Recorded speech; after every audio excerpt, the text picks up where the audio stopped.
Hi guys, my name's Prem and I'm from Tribe. Today is day 17 of the 100 Days of Vulnerability Challenge, and I feel moved to talk a little bit about what do we do when we're in relationship with another person, in an intimate context or with friends or family. What do we do when we feel triggered and the other person feels triggered and we're in conversation? So lots of what we've been doing actually in this vulnerability challenge is talking about that. And I wanted to add to some of the things that we've talked about. Damien and Carly have been doing unreal Facebook Lives on what does it mean to listen, what does it mean to really hear someone, what does it mean to feel sensation when we're triggered in our body and know how to regulate ourselves in difficult conversations.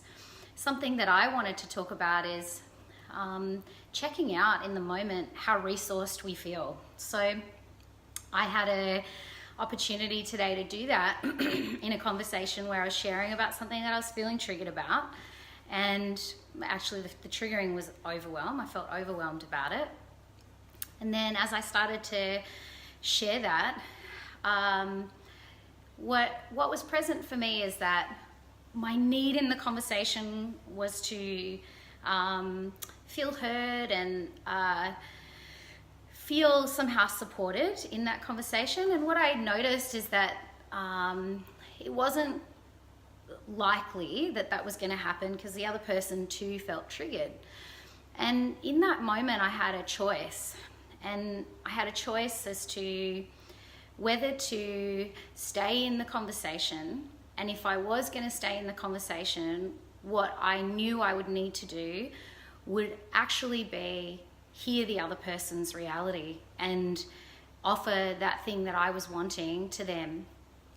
And or if unable to do that, to then kind of take myself out of that conversation until I felt more resourced within myself to either have my needs met somewhere else by sharing what was going on for me with another person, or just kind of being with the sensations that I was feeling and doing something that would have me feel more resourced so that I could come back to that conversation. So I did a couple of those things. I, in the conversation, could feel that the other person was feeling triggered by what I was sharing. And I think people can feel triggered even when we're not blaming them, or even if really what we're sharing is not really about them. I know very well that I can make things about me and feel blamed even if that's not actually happening, and that'll have me feel triggered. And I feel a lot of I could feel a lot of compassion in that moment when that was happening, because it was a sensitive topic. And so what I did was I slowed down in the conversation, and I started to reflect back what I was hearing. And then there was a certain point where I realized, you know what, I'm actually in this moment not fully able to kind of regulate myself enough to have complete attention on this other person when I think that's what they might need right now. And lovingly, I suggested that we kind of did what we needed to do to take care of ourselves. And basically, in doing that, what I got to experience was part of myself coming back online more, where I felt more resourced. And then I could actually, because I had more space inside of my body, I could actually start to have empathy for what might have been occurring for the other person. And I think that that's how I know how resourced I am. If I'm unable to really kind of get in that person's shoes and imagine what might be happening for them, and imagine what their picture book or storybook might be, if I'm not able to do that, then I'm probably not resourced enough. And Carly has shared in one of his Facebook Lives recently how effective it was for us in a conversation when we were able to just reflect back to each other what we were hearing and start to get how that other person's reality is. And I think that that's an awesome thing to practice. And if we can't do it, it's okay. But I think it's best not to stay in unless we're able to do that. So, you know, for me, at a certain point, I realized, oh, like there's one in me actually right now who was already feeling pretty overwhelmed coming into the conversation. And then I can feel that it's not actually the right time, or that person's not resourced enough to really be able to offer me that kind of attention. And I didn't make that about me, you know. I think that's really important to know that when people are triggered, it's not about us, you know. I imagine that, you know, I like to try to remember that this person loves me, and if they could, they would show up that way for me. And that if they can't, they've got their own thing going on, right? And that the kind of more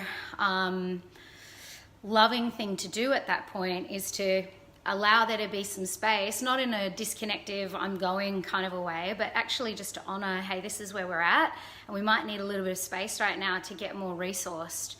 And then, yeah, as I was saying, like once I did that, I was really able to start to feel what was coming back online was my awareness of where this other person might be in hearing my reality. And that feels so good to me, to be able to get a little bit out of my own reality, you know, get a little bit out of my perspective so that I can imagine that other person's perspective. And then when I come back into the conversation, can kind of lead more with that. I think for everybody to feel understood is like key, right? And so if we can offer something that would have someone feel understood, we're going to have this experience then of being able to unpack that together, where we can actually find shared reality. Oh, like when you do this, you imagine this to be happening. Or, you know, when I say this, you make up that you're da-da-da-da-da. And that's interesting because for me, what's happening is like I'm making this up. And then we start to be able to, Damien has talked about in his Facebook Lives, make object of what's happening. So we can actually relate to this thing outside of ourselves now. And I think unless at least one person is able to do that, where they're able to reflect the other person's reality and have empathy and imagine and get curious about what it's like for that person. If one person can't do that inside of a two-person interaction, then I think it's a good sign for us to go, oh, you know what, actually maybe we take a little bit of space, get self-resourced, whether that means calling someone and having a chat and kind of emptying out so that I can get perspective on what's happening for me, or journaling, or going for a walk, or whatever we need to do, whatever the things are that help us get resourced, to then be able to come back into the connection. I think staying in because we want to get it resolved, or we want to be heard, or we want to be understood, just isn't useful if one of us isn't able to actually put our needs aside and be there with the other. Or if both people are able to do that, awesome, you know. But I think having that expectation of ourselves all the time to be able to do that, and thus just staying in no matter what, I don't actually think it's helpful for the relationship. And I think we end up being more disconnected than if we take some time out. So yeah, I just wanted to offer that in this Facebook Live, that taking space when we're triggered is actually can be a really wonderful thing to maintain a feeling of safety and connection inside of relationship. And that when we do that, we just need to soothe ourselves, you know, like soothe ourselves that it's all going to be okay. And maybe that little one inside who's fearing being abandoned, or doesn't like conflict, or feels scared about separation, or feels judged and just wants to disappear anyway, you know, I think like as adults, it's just important to keep taking care of that part of ourselves so that we can come back online as adults together, getting each other's reality. All right, guys, hope that this was helpful. And it feels good to be sharing something as I'm in the process of it. And I look forward to sharing with you how it goes when coming back to the conversation and with being more self-resourced. All right, guys, good night.